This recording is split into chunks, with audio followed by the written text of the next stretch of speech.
ሰላም እንዴት ናችሁ? ይህ ስለ ማንቸስተር ዩናይትድ ብቻ የሚዘገብበት የማንቸስተር ዩናይትድ ኢትዮጵያ የዩቲዩብ ቻናል ነው። ለዚህ ቻናል አዲስ ከሆናችሁ ሰብስክራይብ እያደረጋችሁ ቤተሰብ መሆናችሁን እንዳትረሱ።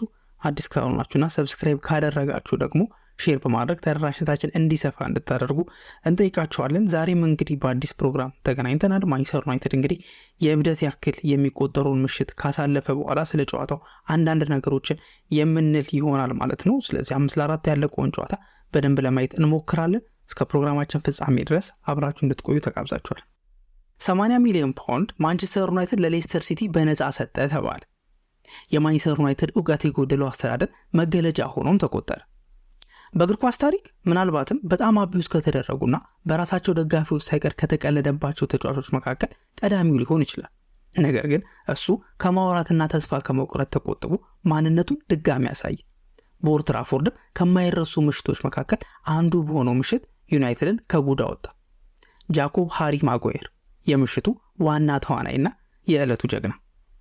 እንግዲህ ጨዋታውን እንደተመለከታችሁት እንዳየነውም ከሆነ እንግዲህ ምናልባትም ማንቸስተር ዩናይትድ 4-2 ከተመራ በኋላ በቴሌቪዥን መስኮቶች የተመለከቱ ደጋፊዎችም እንደዚሁም ደግሞ ስታዲየም የነበሩትም ደጋፊዎች ለቀው ከሜዳ እየወጡ ነበርና ምናልባት ከነሱ መካከል ካሉናችሁ በስተቀር ጨዋታው በጣም የእብደት የተሞላበት በጣም የማይጠበቁ ነገሮች የተደረጉበት ብዙ ታሪኮች የተመዘገቡበትና አስደናቂ ጨዋታ ነበረ የተመለከትነው የነበረው። ማንቸስተር ዩናይትድ ሲጀምር በጥሩ መንፈስ ነበር ጀምሮ የነበረው። በደንብ ነበር ፕሬስ ሲያደርጉ የነበሩት፣ በደንብ ነበር ኳስ ሲነጥቁ የነበሩት። ፈርስት ሃፍ ላይ ዩናይትድ ሙሉ በሙሉ በቃ ዶሚናንት ነበር፣ በደንብ ዶሚኔት አድርጎ ነበር። 2 ጎሎችንም ማስቆጠር ችሎ ነበር። እንግዲህ ፈርስት ሃፉ በሚጠናቀቅበት ሰዓት ላይ ማንቸስተር ዩናይትድ የሚገባውን ውጤት ነበር ይዞ መሄድ የቻለው፣ 2-0 የሆነ ውጤት ማለት ነውና ጨዋታውን ከተመለከታችሁት መጀመሪያ አካባቢ ላይ ዩናይትድ የነበረው መንፈስ፣ ተነሳሽነታቸው በቃ ለማሸነፍ ሙሉ በሙሉ ቆርጠው መምጣታቸውና ውድድሩን ምን ያህል ትኩረት ሰጥተውት እንደነበረ ሩበን አሞሪም ከባለፈው ሳምንት ጀምሮ የሐሙሱ ጨዋታ ሲል የነበረው ለምን እንደሆነ በደንብ ምን ያህልስ እንደተዘጋጁና ሊሆኖችን ሙሉ በሙሉ ከጨዋታ ከጥቅም ውጪ እንዳደረጓቸው ተመልክተናል ማለት ነው። ወደ ሰከንድ ሃፉ ስናመራ ግን ሰከንድ ሃፍ ላይ ያለው ነገር ደግሞ ሙሉ በሙሉ ተቃራኒ፣ ሙሉ በሙሉ የተቀየረ፣ ሙሉ በሙሉ አዲስ የሆነ ወይም ደግሞ ኦድ የሆነ ነገር ነበር የተመለከትነው። ምንድነው ለዛ ምክንያቱ ለሚለው ነገር ሩበን አሞሪም በተጠየቀበት ሰዓት ላይ የተናገረው የራሱ የሆነ ሐሳብ አለ። ያ ምንድነው? መጀመሪያ ላይ ተጫዋቾቹ ፈርስት ሃፍ ላይ ጥሩ ነበር ሲጫወቱ የነበሩት፣ በአሪፍ ሁኔታ ነበር ሲያጠቁ የነበሩት፣ በመከላከሉም በትራንዚሽን ፕሬስ በማድረግ ኢቨን እንደውም ከዚህ የበለጠ ጎሎችን ማስቆጠር የሚችሉበትም እድል ነበርና በአሪፍ ሁኔታ ነበር ሲጫወቱ የነበሩት። ሰከንድ ሃፍ ላይ ግን አሞሪም እንዳለው ከሆነ የድካም ስሜት በተጫዋቾቹ ላይ አይቶ ነበር እና የመጀመሪያው አጋማሽ ላይ የነበራቸውን አቅም የነበራቸውን ተነሳሽነትና ብልጫ እንግዲህ በስትክክል ማድረግ ያልቻሉበት ምክንያት አንደኛው እሱ ነው። ግን ደግሞ ሃሪ ማጓየር እንደሚለው ደግሞ ሰከንድ ሃፍ ላይ ማንቸስተር ዩናይትድ መጥፎ አልነበረም። እንዲሁም ጎሎችን አባክኗል። እንደ አሌሃንድሮ ጋርናቾ አይነት ተጫዋቾች በደንብ መቆጠር የሚችልባቸውን ጎሎች በደንብ አባክነው ነው እንጂ ማንቸስተር ዩናይትድ ብዙ ቻንሶችን ክሬት አድርጎ ነበረ። በደንብ ለማጥቃት ተጭኖ ለመጫወት ሞክሮ ነበረ። ግን ጨዋታው ደቂቃው እየገፋ በሄደ ሰዓት ላይ ማንቸስተር ዩናይትድ በጥቂት ደቂቃ ልዩነት ውስጥ 2 ጎሎችን አስተናገደ። እነዚህ 2 ጎሎች ማለት እንግዲህ የመጀመሪያው በፈረንሳይ በተደረገው ጨዋታ ላይ ማንቸስተር ዩናይትድና ኦሎምፒክ ሊዮን 2-2 በሆነ ውጤት የተለያዩትን ውጤት ነው ገልብጠው እዚሁ ወይም ደግሞ ሬፕሊካውን 2-2 የሆነ ውጤት ያደረገው። ይሄም እንግዲህ ወደ ተጨማሪ ደቂቃ ያመራል። ከተጨማሪ ደቂቃም ደግሞ ወደ ፔናልቲ የሚያመራበት እድል አለ። እዚህ ጋር ነው ክሬዚው ነገር የተፈጠረው አይደለ? ልክ ወደ ኤክስትራ ታይም ላይ በሚገቡበት ሰዓት ላይ ማንቸስተር ዩናይትዶች ጎሎችን አስተናገዱ። 1 አይደለም 2 ጎሎችን አስተናገዱ። ከዛ በኋላ ማንቸስተር ዩናይትድ 2-0 እየመራ የነበረው ዩናይትድ ልክ ኤክስትራ ታይሙ ወይም ደግሞ የመጀመሪያው ሃፍ ኤክስትራ ታይም በሚጠናቀቅበት ሰዓት ላይ ማንቸስተር ዩናይትድ 4-2 ሆኖ ነበር። 4-2 በሆነ ውጤት እንግዲህ ማንቸስተር ዩናይትድ በቃ አበቃለት ከዚህ በኋላ ምንም ሊያደርግ አይችልም በሚባልበት ሰዓት ላይ በጥቂት ደቂቃ ልዩነቶች ውስጥ ወይም ደግሞ ከ113ኛው ደቂቃ በኋላ ማንቸስተር ዩናይትድ 3 ጎሎችን በማስቆጠር የእብደት ያህል የሆነውንና ሩበን አሞሪም እንደዚህ አይነት ስክሪሚንግ ወይም ደግሞ እንደዚህ አይነት ጩኸት፣ እንደዚህ አይነት ድምጽ፣ እንደዚህ አይነት ድባብ በህይወቴ አግኝቼ አላቅም ወይም ደግሞ ተፈጥሮ አያቅም ብሎ እስኪናገር ድረስ ኤክስፕሎር አደረገው ወይም ደግሞ ፈነዳ ማለት ይቻላልና በእንደዚህ አይነት መልኩ ማንቸስተር ዩናይትድ እንግዲህ በአሪፍ ሁኔታ በሚባል ደረጃ ወይም ደግሞ 2-0 በሆነ ውጤት ቀጥሎት ቢያሸንፍ ኑሮ ምናልባትም ይሄን ያህል ብዙ የሚወራለት ላይሆን ይችል ነበረ፣ ወይም ደግሞ ናሬቲቭ ይቀየር ነበር። ምክንያቱም አሁን ላይ ማንቸስተር ዩናይትድ አፈርልሶ ነው የተነሳው። አፈርልሶ በቃ ሞተ በተባለበት ሰዓት ላይ ምክንያቱም ኤክስትራ ታይም ሁለተኛው ኤክስትራ ታይም መጥቶ እንዴት ነው አንድ ቡድን 4-2 እየተመራ አይደለም አንድ አይደለም ሁለት አይደለም 3 ጎሎችን አስቆጥሮ ቀልብሶ ሊያልፍ ይችላል የሚል ሐሳብ ሊኖር አይችልም። ግን ምናልባትም ቲያትር ኦፍ ድሪምስ እንደዚህ አይነት ነገሮችን የለመደም ስለሆነ በዛም ምክንያት እንግዲህ ማንቸስተር ዩናይትድ 5-4 በሆነ ውጤት ሊዮንን እንግዲህ አሸንፎ ወደ ሴሚ ፋይናሉ አልፏል። ሊዮንን እንግዲህ ከሴሚ ፋይናል አስቀርቷቸዋል ማለት ነው። አሁን ደግሞ እስኪ በዚህ ፕሮግራም ላይ የዚህ ጨዋታ ዋና ዋና ተዋናዮች ወይንም ደግሞ እንደ ቲም ነው የሰሩት ይታወቃል። አሪፍ ነበር ሲንቀሳቀሱ የነበሩት። ግን ደግሞ ኢንዲቪጁዋሊ በቃ መወራት ያለበት መሞገስ ያለባቸው ተጫዋቾችን ደግሞ እያነሳን እንግዲህ እንዴት ምን አይነት ጊዜን አሳልፉ የሚለውን ነገር ለማየት እንሞክራለን። መጀመሪያ ላይ እንግዲህ መግቢያ ላይ እንዳቀረብኩትና ስለሱ የነበረው ናሬቲቭ ወይም ደግሞ ስለሱ ሲወራ የነበረው ነገር ባዘጋጀሁት መሰረት የጨዋታው እንግዲህ አዳኝ ሆኖ የመጣው ወይም ደግሞ ወሳኝ ሰው ሆኖ የመጣው ሃሪ ማጓየር ነው ማለት ነው። እንግዲህ ሃሪ ማጓየር በዚህ ጨዋታ ላይ በሁለት ሚና ነው ሲጫወት የነበረው። ለምሳሌ ጎል አስቆጥሯል። በመጨረሻ ደቂቃ ላይ በቃ 120 ደቂቃ ከሞላ በኋላ 5 ደቂቃ ከተጨመረ በኋላ ጎል አስቆጥሮ ማንቸስተር ዩናይትድ እንዲያሸንፍ አድርጓል። ግን ደግሞ መጀመሪያ ግን ጨዋታውን ሲጀምር በእንደዚህ አይነት መልኩ አልነበረም ጀምሮ የነበረው።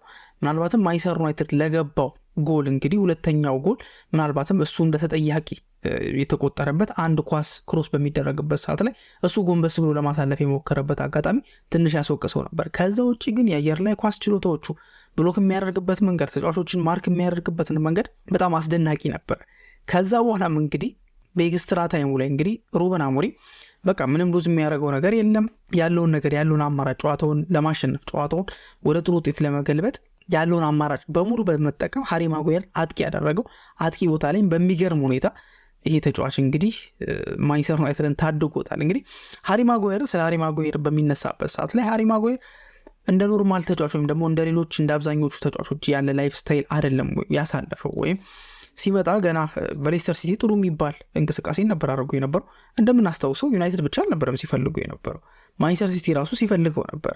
ሃሪ ማጓየርን ማስፈረም ይፈልግ ነበረ፣ የራሳቸው ተጫዋች ለማድረግ ጥረትም አድርገው ነበረ። ግን ደግሞ ዩናይትድ 80 ሚሊዮን ፓውንድ በማቅረቡ ምክንያትና ሲቲ ደግሞ ያንን 80 ሚሊዮን ፓውንድ እንደማይከፍል ካሳወቀ በኋላ ነው ልጁ ወደ ማንቸስተር ዩናይትድ የመጣውና ይህንን ከተመለከታችሁ ምን ያህል አቅም እንደነበረው እናያለን። ያ ብቻ አይደለም፣ የመጀመሪያ ሲዝኑ ላይ የመጀመሪያ አመቱ ላይ እኮ ሃሪ ማጓየር አሪፍ የሚባል እንቅስቃሴ ነበር ሲያደርግ የነበረው። የማጓየር የአምበልነትን ማድረግ እስኪሰጠው ድረስ ሃሪ ማጓየር በጥሩ ሁኔታ ነበር ሲጫወት የነበረው። ግን የሆነ ሰዓት ላይ ግን የቀልዶች ሁሉ ማመንጫ ሆነ፣ ነገሮች የሚቀልዱት በሱ ነው። ሃሪ ማጓየር ስህተቶቹ ብቻ ናቸው። ኢቨን ስህተቶቹም ደግሞ እየበዙ ነበሩ። በቃ ከዛ በኋላ አመታት ተቆጠሩ፣ ብዙ ወራቶች አለፉ። ሁሉም ሃሪ ማጓየርን ነው የሚሰድበው፣ የሚዘባበትበት፣ የሚቀልድበት። ኢቨን ፓርላማ ላይ እንኳን ሳይቀር ሃሪ ማጓየር የውድቀት ምሳሌ ተደርጎ ቀርቦ ነበር። እንግዲህ አሁን የዲጂታሉ ዓለም በጣም በሰፋበት ያሁኑ ዘመን ላይ እንግዲህ አንድ ተጫዋች ክሪቲሳይዝ መደረግ ጀመረ ማለት ከዚህ በኋላ እስከ እድሜ ልኩ ድረስ ክሪቲሳይዝ እየተደረገ ነው የሚኖረው ማለት ይቻላል። ምክንያቱም ሶሻል ሚዲያ አለ። እንደ በፊት የተወሰኑ ሚኒስትሪ ሚዲያዎች ላይ ብቻ የሆኑ ሀሳቦች የሚነሱበት አይደለም። አሁን ሶሻል ሚዲያ ሁሉም የራሱ አለው፣ የሚጽፈው አስተያየት አለ። እሱ እንኳን ባያይ ሰዎች ወይም ደግሞ ወደ እሱ ዲኤም እንግዲህ ይልኩለታል ወይም ሼር ያደርጉለታልና በእንደዚህ ያህል ደረጃ አቢዩዝ ተደርጎ በእንደዚህ አይነት ደረጃ ተቀልዶበት በእንደዚህ አይነት ደረጃ ሞራሉን በሚያወድቅና በቃ በፕሮፌሽናል እግር ኳስ ህይወቱን አደጋ ላይ ሊከት በሚችል መልኩ ኢቨን የማጓየር እናት ራሱ መጣ እንደ ይሄ ነገር እኮ ፉትቦል ነው፣ በጣም እየበዛ ነው፣ ማጓየር ላይ ያለው ክሪቲሲዝም በጣም እየበዛና ልክ እያለፈ ነው ወይም መስመር እየጣሰ ነው ብላ እስክትናገር ድረስ ነበር አቢዩዝ ተደርጎ የነበረው።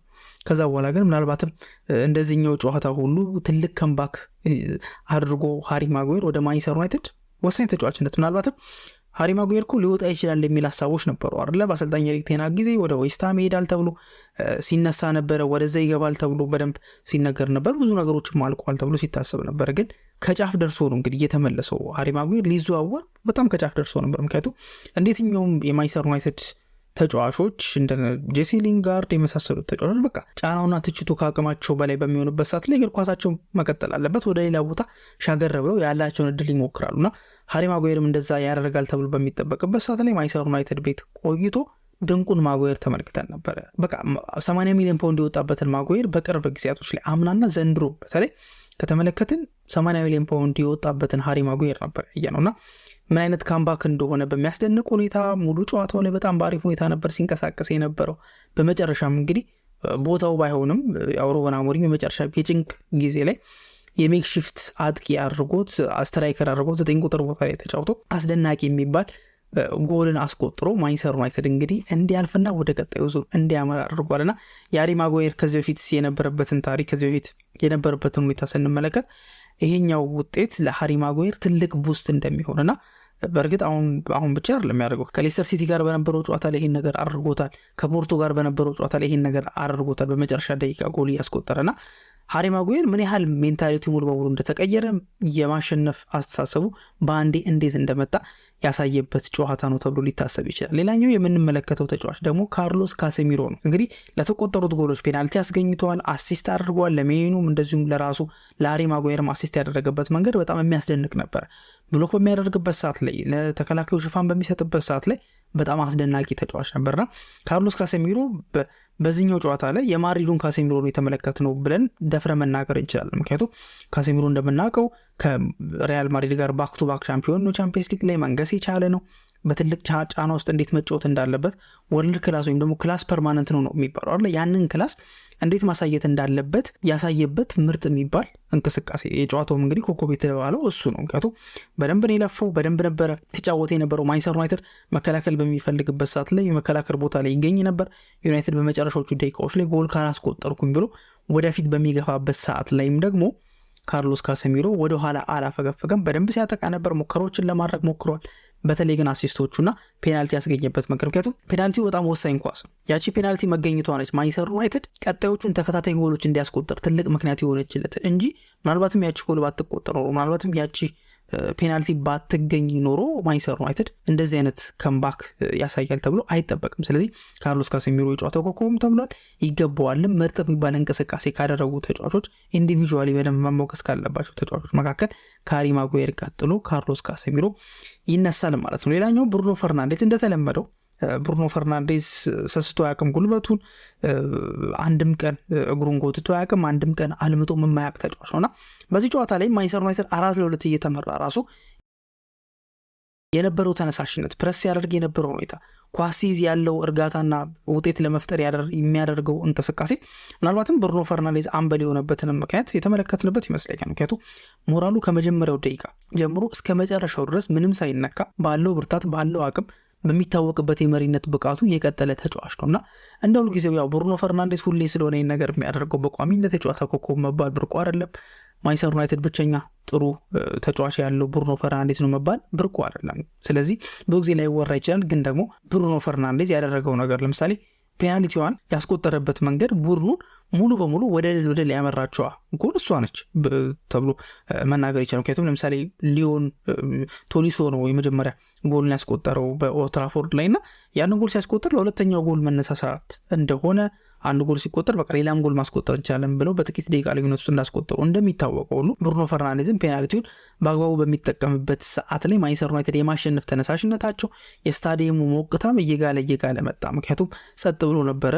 2-0 ሲመራ የነበረ ቡድን 4-2 ሲመራ ቀላል ነገር አልነበረም እና ያን ያደረገበት መንገድ በጣም አስደናቂ ነበርና ብሩኖ ፈርናንዴዝም እንደዚህ በግል ምርጥ የሚባል ብቃታቸውን ካሳዩ ተጫዋቾች መካከል የሚጠቀሰው ተጫዋች ይሆናል ማለት ነው። ሌላኛው የሚጠቀሰው ተጫዋች ደግሞ የአካዳሚው ምሩቅ በማንቸስተር ዩናይትድ የቆይታ ጊዜው ያልተረጋገጠውና ምናልባትም ሊሸጥ ይችላል ተብሎ ሲታሰብ ወይም ደግሞ ሲወራ የነበረው የኮንትራት ድርድሮች ላይ እየተቀመጠ ያለውና የኮንትራት ድርድሮች ላይ ግን እስካሁን ድረስ መስማማት ላይ እንዳልደረሱ የሚታወቀውና የሚነገርለት ኮቢ ሜኑ እንግዲህ ተቀይሮ በሚገባበት ሰዓት ላይ ሩበን አሞሪም እንዲጫወት የፈለገበት ቦታ ላይ በጠባብ ስፔስ ነበር። የተወሰነ ጉዳት ነገርም የሆነ ህመም ነገርም ስለነበረው በጠባብ ስፔስ በትንሽ ስፔስ ውስጥ ምን አይነት አቅም እንዳለው ጎል ጋር ሲቀርብ ደግሞ ምን ያህል አስደናቂ ተጫዋች እንደሆነ ሩበን አሞሪም በተደጋጋሚ ተናግሮ ነበር። ከጨዋታው በፊት በነበረው ጋዜጣዊ መግለጫ ላይ ይህን ነበር ሲናገር የነበረው። ከዛ በኋላ ምክንያቱም የሜኑ ዋና አቅም በተለይ ሩበን አሞሪም ጥሩ ሆኖ ያገኘው 10 ቁጥር ቦታ ላይ ሲሰለፍ ወይንም ደግሞ ወደ ጎሉ ተጠግቶ በሚሰለፍበት ሰዓት ላይ ነውና ይሄ ልጅ በዛ ሰዓት ያገኘውን በዛ ደቂቃ ላይ ያገኘውን ኳስ ወይንም ደግሞ አቻ ማድረግ የሚችልበትን አጋጣሚ እንግዲህ የተጠቀመበት መንገድ በጣም አስደናቂ ነበር። ከጨዋታ በኋላ እሱም እንደተናገረው እንግዲህ እንደዚህ አይነት አጋጣሚ በሚኖርበት ሰዓት ላይ ኳሱን አረጋግቶ ጎል ማስቆጠር እንደሚያስፈልግ የተናገረበት አጋጣሚ አለና በስትክክል ያደረገው ነገርም ይሄንን ነው። እርጋታው በጣም የሚያስደንቅ ነበረ። ኳሱን የቆረጠበት መንገድ ወይም ደግሞ ከርብ ያደረገበት መንገድ በጣም ብዙ የሚያስወራና በተደጋጋሚ ይሄን ነገር ሲያደርግም ተመልክተናል አይደል? ከወልቭስ ጋር በነበረው ጨዋታ ላይ ይሄን ነገር አድርጎት ነበር። ከሊቨርፑል ጋር በነበረው ጨዋታ ላይ ይሄን ነገር አድርጎት ነበር። በዚህኛውም ላይና የሚገርመው ሶስቱንም ጨዋታዎች የሚያመሳስላቸው አንድ ነገር አለ። ያ ምንድነው? ማንቸስተር ዩናይትድ በጣም ይፈልገው ነበር።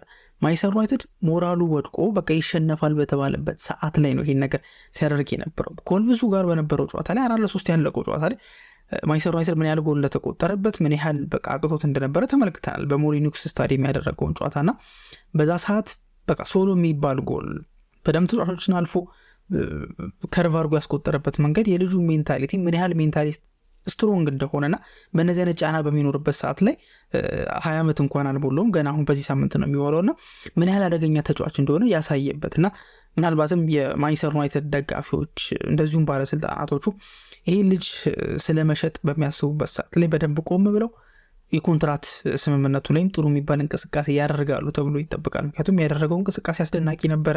ከኳስ ውጭም ከኳስ ጋር የነበረው ነገር አስገራሚ ነበር። በተለይ ያቺን የአቻነት ጎል ያስቆጠረበት መንገድ ማንቸስተር ዩናይትድ ሙሉ በሙሉ ወይም ኦፊሻሊ ወደ ጨዋታው ወደ ጌሙ እንደተመለሰ ያሳየበት ነበር። ምክንያቱም ያንን ጎል ሲያስቆጥር ወደ ፔናልቲ ነው የሚያመሩት። ስለዚህ አትሊስት ቻንስ አለ የሚለው ነገር ማለት ነው። ስለዚህ ቀጣይ የምናነሳው ተጫዋች ደግሞ በረኛው አንድሬ ኦናና ነው። እንግዲህ አንድሬ ኦናና ከባለፈው የመጀመሪያ ዙር ከሊዮን ጋር በተደረገው ጨዋታ ላይ በጣም መጥፎ የሚባል ፐርፎርማንስ ነበር ያደረገው። ምናልባትም በብዙዎች የተሰጠው ሬቲንግም በጣም ከ5 በታች ነበርና 2 ጎሎች ተቆጥረው ሁለቱም ጎሎች ሊወገዱ የሚችሉና ሙሉ በሙሉ የአንድሬ ኦናና ጥፋት የሆኑ ጎሎች ነበር የተቆጠሩትና ከዛ በኋላ በነበረው በሳምንቱ መጨረሻ ከኒውካስል ጋር በነበረውም ጨዋታ ሩበን አሞሪም እሱን ለማሳረፍ ፈልገው ነበር። አይደለም ከስኳዱ ጋርም አልተጓዘም፣ ቤንች ላይም አልነበረም። እዛው ቤቱ እንዲቀመጥና እዛው አገግሞ በአዲስ ሜንታሊቲ እንዲመጣ ለአንድ ጨዋታም እንደሆነ ተናግሮ ነበረ። አሰለፈው። እንግዲህ እውነት ለመናገር ያሳየው ፐርፎርማንስ በጣም የሚያስደንቅ ነበር። አንዳንድ ያዳናቸው ኳሶችም የራያን ሸርኪ የሞከራቸውን ኳሶች ያዳነበትን መንገድ በጣም የሚያስደንቅና ምናልባትም ያንን ሪከቨር አድርጎ እንደመጣ ያሳየበት ነበረ።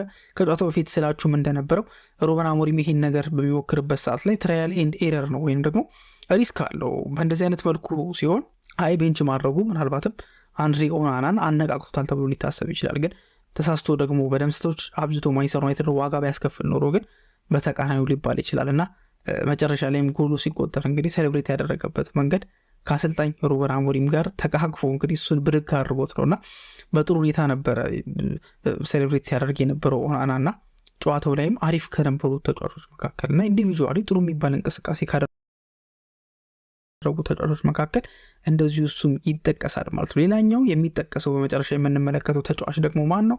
ሌኒ ዮሮ። እንግዲህ ሌኒ ዮሮ በአንድ አጋጣሚ ላይ ጭንቅላቱን ያስገባበት መንገድ ተጫዋቹ ልክ ወደ ውስጥ ወደ ፔናልቲ ቦክስ በሚገባበት ሰዓት ላይ ልክ እሱን አጥፎት ኳሷን ሊመታት ባለበት ሰዓት ላይ ወድቆ ነበረ። ወድቆም ግን ጭንቅላቱን ነበር ሰጥቶ የነበረውና ከዛ በኋላም እንዲሁም ወድቆ የሕክምና እርዳታ ራሱ ተደርጎለት ነበረ። ምክንያቱም በጣም ነው የተመታው፣ ቅርብ ነበረ። እግሩ ስር ሆኖ ነው። እንዲሁም ጨዋታዎች ኮሜንታተር በቲኤንቲ ስፖርት ላይ ነበሩት ኮሜንታተሮች እንዲሁም ሲያወሩ እንደነበረው ምናልባትም በጭንቅላቱ እንደ ታክል እንደገባ ወይም ደግሞ ታክል እንደገባ ነበር ሲነገር የነበረውና ይሄ የማሸነፍ ጎል። በተለይ ደግሞ አንድ የታዘብኩት ነገር ደግሞ ምንድነው ከኳስ ጋር ያለው ምቾት፣ ኳስ ይዞ በደንብ የሚነዳበት መንገድ፣ ኳስ ይዞ ወደ ተጋጣሚ ቦክስ ውስጥ ለመግባት ጥረት የሚያደርግበት ፋይናል ሰርድ ላይ የሚወስናቸው ውሳኔዎችና ድሪብል ለማድረግ የሚያደርገው ጥረት ከኳስ ጋር ያለውም እርጋታ በጣም የሚያስደንቅ ነበረ። በመከላከሉም ያው የሚታወቅ ነው አሪፍ የሚባል ፐርፎርማንስ አሳይቶ ነበረና ምናልባትም ሌኒ ዮሮ በሩበን አሞሪም ፕሮጀክት ስር እንግዲህ ብዙ ጊዜያቶችን ሊቆዩ ይችላሉ ተብሎ ከሚታሰቡ ተጫዋቾች መካከል በግንባር ቀደምትነት እንደሚጠቀስ ይነገራል። 19 ዓመቱ ብቻ ነው እስካሁን ድረስ፣ ግን ደግሞ እያሳየ ያለው መንገድ እያሳየ ያለው ብቃት ግን በጣም አስደናቂ ነበርና ይህ ልጅ እድሜ በሚጨምርበት ሰዓት ላይ ልምድ በሚጨምርበት ሰዓት ላይ ምን አይነት ተጫዋች እንደሚሆን ከወዲሁ ብዙ እየተገመተ ይገኛል። እንግዲህ በቁጥሩ ምክንያት ከኒማንያ ቪዲሽ ጋርም እያመሳሰሉት ይገኛሉ። ምክንያቱም 15 ቁጥር ስለሚለብስ ማለት ነው። ግን ደግሞ በስተመጨረሻ የዚህ ሁላ ድል ያቀናጀውና ትልቅ ክሬዲት መውሰድ የሚገባው አሰልጣኙ ሩበን አሞሪም። እንግዲህ ሩበን አሞሪም መጀመሪያ ላይ የነበረውን የጨዋታ አቀራረብ ተመልክተን ነበር። ፈርስት ሃፍ ላይ የተዘጋጁበት መንገድ ነበር፣ እንዲጫወቱ የፈለገበት መንገድ ነበርና በአሪፍ ኢንተንሲቲ ነበር ሲጫወቱ የነበሩት። ሰከንድ ሃፍ ላይ ግን ተጫዋቾቹ ደከማቸውና ታክቲካል ፕላኑን በትክክል መተግበር ሲያቀታቸው ተመልክተን ነበርና ኢቭን ተጫዋች ራሱ በቀይ ካርድ ተወግዶ ማንቸስተር ዩናይትዶች በጥሩ ሁኔታ አልነበረም ዶሚኔት ሲያደርጉ የነበረው። ሊዮኖች ምንም ቀይ ካርድ ተጫዋች በቀይ ካርድ የተባረረባቸውም አይመስሉም ነበር። ከዛም በኋላ ነው ጎሎችን አስቆጥሩ ዩናይትድን እኮ 4-2 መምራት የቻሉትና በዚህ ሁሉ ጊዜ ውስጥ ግን ሩበን አሞሪም አሁንም ነገሮችን ሲሞክር ነበረ፣ ቅያሬዎችን ሲያደርግ ነበረ። በተከላካይ ቦታ ላይ ኑሰይር ማዝራዊ ነበረ ጀምሮ የነበረው እሱን ቀይሮ፣ ምክንያቱም በባክስሪው ላይ የቀኝ የመሀል ተከላካይ ሆኖ ሲጫወት የነበረው ኑሰይር ማዝራዊ ነበር። በግራ በኩል ሌኒዮሮ ነበርና ሌኒዮሮን በቀኝ በኩል አምጥቶት በግራ በኩል ደግሞ ሉክሾውን አስገብቶት ነበርና ይህንንም ከተመለከትን ኦፍኮርስ ሉክሾ መከላከል ላይ አሪፍ የሚባል ነው፣ ግን ደግሞ በሁለት ዊንግ ባኮች ለመጫወት የሞከረበትን መንገድ ተመልክተናል አይደለ? ወይም ደግሞ በሁለት ፉል ባኮች ራሱ ፓትሪክ ዶርጎ አለ፣ ከዛ በኋላ ደግሞ ሉክሾ አለና በተደጋጋሚ ፋይናል ሰርድ ላይ ሲገባ ክንፍ ላይ ክሮስ ሲያደርግ ብዙ ነገሮችን ጥረት ሲያደርግ ተመልክተን ነበርና ይህም እንግዲህ የማጥቃት አማራጫቸውን እንደሚጨምርና 4 ጎል ተቆጥሮባቸው የ2 ጎል ልዩነት አለባቸው፣ ከዚህ በኋላ ምንም ሊመጣ የሚችል ነገር የለም ተብሎ ሙሉ በሙሉ ወደ ማጥቃት እንቅስቃሴ ብቻ እንዲገቡ አደረጋቸው። ያም እንግዲህ ያልበቃ ብሎ ኮቢ ሜኑንና ሃሪ ማጓየርን አጥቂ በማድረግ ወይም ደግሞ ሁለት አጥቂዎች ሴንተር ፎርዋርድ በማድረግ አጫወታቸው። እነሱም አላሳፈሩትም። ኮቢ ሜኑም እንግዲህ ጎል አስቆጥሯል። ሃሪ ማጓየር የማሸነፊያውን ጎል አስቆጥሮ የሩበን አሞሪም ቅያሬዎች ምን ያህል ኢፌክቲቭ እንደነበሩ ተመልክተናል ማለት ነውና ይሄን ሁላ ነገር ያቀናጀውና ይሄን ሁላ ነገር በዚህ መልኩ እንዲጠናቀቅ ያደረገው ክሬዲቱን መውሰድ ያለበት ራሱ ሩበን አሞሪም ነው ማለት ነው።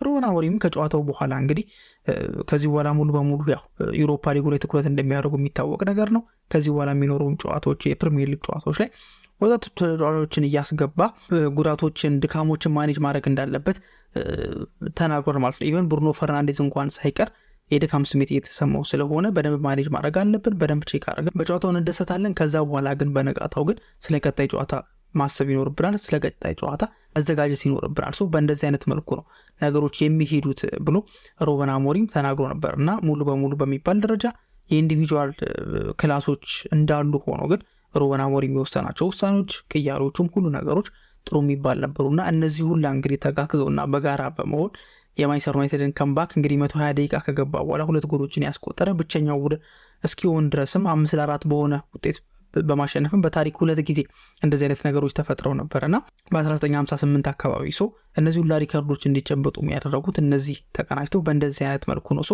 ጨዋታው ከታክቲክም በላይ የካራክተር ነገር የታየበት ነው። የአሸናፊነት መንፈስ፣ የአሸናፊነት ወኔ የታየበት፣ ደጋፊዎችም ምናልባት የሰጡትም ዝማሬ ለተጫዋቾች ምን ያህል መነሳሻ እንደሆነ ተጫዋቾችም የተናገሩበትና ሞሮፍ ትኩረት የሚሰጠው የካራክተር ጉዳይ፣ የአሸናፊነት ጉዳይ ላይ እንጂ ታክቲካል ጉዳዮች ላይ በዚህ ጨዋታ ላይ ማውራት ብዙ የሚያስፈልግ አይደለም እና ዩናይትድ አስደናቂ ምሽት አሳልፎ ወደ ሴሚ ፋይናል ማለፍ ይችላል። በሴሚ ፋይናልም እንግዲህ ከአትሌቲክ ክለብ ጋር ወይም ደግሞ ከአትሌቲክ ቢልባኦ ጋር ጨዋታውን የሚያደርግ ይሆናል ወደ ፍጻሜ ለማለፍ እና ይህም ቀላል የሚባል ተጋጣሚ አይደለም፣ ቀላል የሚባል ጨዋታ አይደለም። ግን ደግሞ ዩናይትድ ሌላውን ፈተናውን ግን በማለፍ ወደ ቀጣዩ ዙር ማለፍ ችሏል ማለት ነው። እናንተ ስለ ጨዋታው ምን ሐሳብ አላችሁ? የተሰማችሁን ስሜት፣ የትኛው ጎል እንደተመቻችሁ በኮሜንት ሴክሽን ላይ እንታስቀምጡልን እንጠይቃችኋለን። በቀጣይ ፕሮግራም እስከምንገናኝ ድረስ መልካም ጊዜ ይሆንላችሁ።